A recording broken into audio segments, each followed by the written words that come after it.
तो वहीं एमपी में एक तरफ जहां सरकार किसानों को समर्थ बनाने में जुटी हुई है, तो वहीं दूसरी तरफ सरकार के ही नुमाइंदे किसानों के हक पर डाका डालने का काम कर रहे हैं। ऐसा ही एक मामला जबलपुर जिले से सामने आया है, जहां किसानों के लिए आया सैकड़ों टन यूरिया गायब हो गया।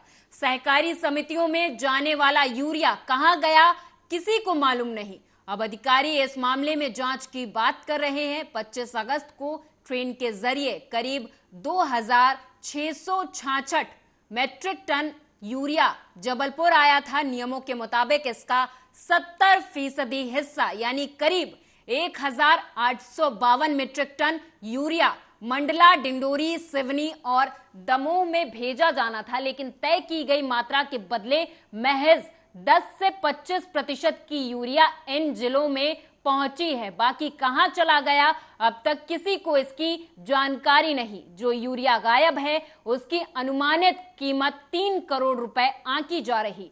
वहीं कृषि विभाग के अधिकारी इस मामले पर जांच की बात कर रहे हैं। उनके मुताबिक चारों जिलों के लिए अलग अलग जांच कमेटियां बना दी गई हैं, जिनकी जल्द ही रिपोर्ट सामने आ जाएगी। देखिए, ये हम लोग तो कार्यक्रम जारी करते हैं। यहाँ पर जो आता है संभाग में जो रेक पॉइंट कचपुरा है, कचपुरा में जो भी रेखें लगती हैं उसका जो है हम जो डिप्टी डायरेक्टर और जो मार्कफेड के जो वहाँ पर जो प्रबंधक होते हैं उनसे प्रोग्राम लेते हैं कहाँ कहाँ कितने की आवश्यकता है। उसके अनुसार जो है जो रेखें लगती हैं उसकी क्वांटिटी को जो है डबल लाख वाइज उसको डिस्ट्रीब्यूट कर देते हैं और मटेरियल वैसे जाता रहता है। और यदि कोई क्वांटिटी नहीं आती है तो वो सूचना हमको वहाँ के जो डबल लाख के इंचार्ज होते हैं उनसे ही आती है, तब पता लगता है कि किस कंपनी का जो है मटेरियल कम गया ज़्यादा गया। तो हम लोगों ने 25 तारीख को यहाँ का कार्यक्रम जारी कर दिया था। करने के बाद जो है फिर हम लोगों ने जो है उसका फॉलोअप किया, पता लगा कि इसमें मटेरियल, कई लोग पेपर में न्यूज में आने लगा कि इसमें मटेरियल नहीं गया। तो वहीं प्रदेश के कई जिलों में ईओडब्ल्यू लगातार छापेमारी कर रही है। इस बीच आज जबलपुर में ईओडब्ल्यू ने the board of education church of north India के चेयरमैन बिशप पीसी सिंह के कई ठिकानों पर छापामार कार्रवाई की है। आज जबलपुर जिले में बड़ी कार्रवाई हुई है। बता दें कि ईओडब्ल्यू ने आज जबलपुर में bishop PC Singh chairman the board of education church of north India Jabalpur डायोसिस के निवास और कार्यालय पर अपराध से संबंधित दस्तावेजों की तलाशी के चलते छापामार कार्रवाई की है। 2015 में एक शिकायत प्राप्त हुई थी कि जो यहाँ का the board of education church of north India Jabalpur है, इनके द्वारा शैक्षणिक संस्थाओं को जो फीस की राशि और अन्य राशियाँ प्राप्त होती हैं उसका बड़ी मात्रा में अन्य धार्मिक संस्थाओं में और व्यक्तिगत उपयोग में दुर्विनियोग किया जा रहा है। इस शिकायत की जांच डीएसपी मंजीत सिंह साहब के द्वारा कराई गई। उनके द्वारा जांच में ये पाया गया है कि वर्ष 2003-04 से लेकर वर्ष 2011-12 के बीच में लगभग 2 करोड़ 70 लाख रुपए का इस तरह का ट्रांसफ़र हुआ है जो अवैधानिक था। प्रथम दृष्टया इसमें जो साक्ष्य प्राप्त हुए उसके आधार पर प्रकरण पंजीबद्ध किया गया, प्रकरण की विवेचना की गई। और चूँकि ये वर्ष 2015 से लगातार इसमें जाँच हो रही थी, सारी शैक्षणिक संस्थाएं लगभग इन्हीं के नियंत्रणाधीन हैं, इसलिए इनकी जानकारियों को प्राप्त करने में जिंदगी बड़ी मुश्किल से मिलती है और मौत कब आ जाए पता ही नहीं चलता। साइलेंट किलर बनता जा रहा हार्ट अटैक, 10 में से 4 मौतें 45 साल से कम उम्र वालों की हो रही और हाल ही में स्टेज आर्टिस्ट की कार्यक्रम के दौरान मौत होने की घटनाएं भी सामने आने लगी हैं। कुछ दिनों पहले भी इस तरह का एक मामला सामने आया था, जहां बरेली और मैनपुरी में 2 युवकों को अचानक हार्ट अटैक आ गया था। तो वहीं अब एक और कलाकार लाइव परफॉर्मेंस के दौरान दुनिया को अलविदा कह गया। पूरी घटना जानने के लिए देखिए आर्या न्यूज की ये बेहद खास रिपोर्ट।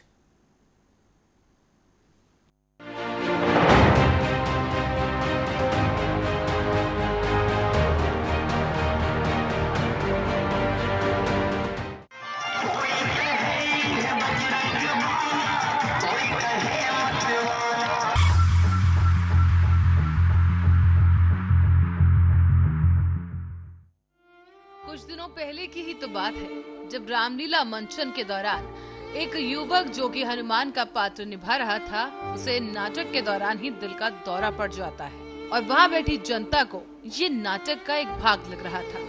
पर बाद में पता चला कि वो युवक जो हनुमान बनकर लोगों को रामलीला की अद्भुत गाथा बता रहा था, वो दरअसल भगवान को प्यारा हो गया है। उत्तर प्रदेश के मैनपुरी में भी कुछ ऐसा ही हुआ। गणेशोत्सव कार्यक्रम चल रहा था, जिसमें हनुमान की वेशभूषा में ये कलाकार नृत्य कर रहा था, लेकिन अचानक से अगले कुछ ही मिनटों में यहाँ कुछ ऐसा हुआ जिसे देखकर लोगों के होश उड़ गए। भजन की धुन पर ये कलाकार थिरक रहा था। अच्छी खासी भीड़ थी, लोग भजन में खोए हुए थे कि अचानक से हनुमान बने शख्स को दिल का दौरा पड़ जाता है और वो गश खाकर जमीन पर गिर जाता है। हालांकि लोगों को बस ये नाटक का ही एक भाग लग रहा था, लेकिन उन्हें क्या पता था कि जो व्यक्ति नाटक में हनुमान का पात्र निभा रहा है, वो कुछ ही देर में मृत्यु को प्राप्त हो जाएगा।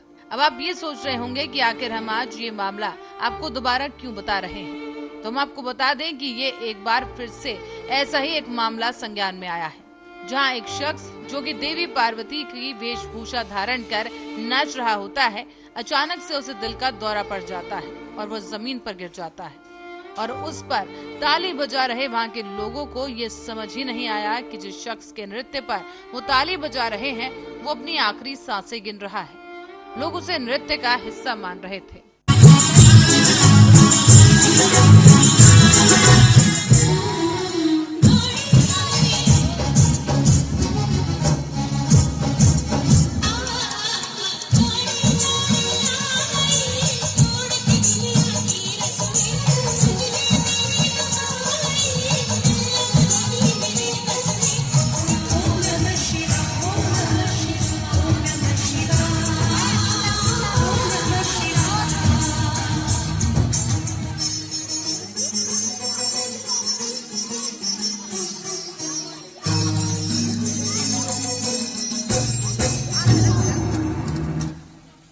दरअसल घटना जम्मू से भी सामने आई, जहां जम्मू के बिश्नेह तहसील में जागरण का आयोजन किया गया था। इस दौरान योगेश गुप्ता नाम का ये शख्स मां पार्वती के रोल में डांस कर रहा था। काफी देर तक डांस करने के बाद युवक अचानक से जमीन पर गिर पड़ा और उठा ही नहीं, तो वहीं उसे डॉक्टरों के पास ले जाया गया, जहां डॉक्टर ने उसे मृत घोषित कर दिया। चाहे मैनपुरी का वो मामला हो या फिर जम्मू का ये ताजा मामला, दोनों ही घटनाओं से एक बात तो साफ हो जाती है कि मौत बिन बताए ही आती है।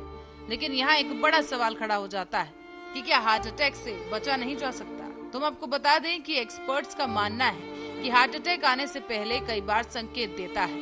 अगर समय रहते इसका इलाज कर लिया जाए तो इससे बचा जा सकता है। हार्ट अटैक आने से पहले लक्षण: सीने में असहजता महसूस करना, बिना मेहनत के थकान होना, होठों की सतह का नीला हो जाना, लगातार चक्कर आना, सांस लेने में दिक्कत होना। ऐसी घटनाएं यकीनन अलार्मिंग होती है।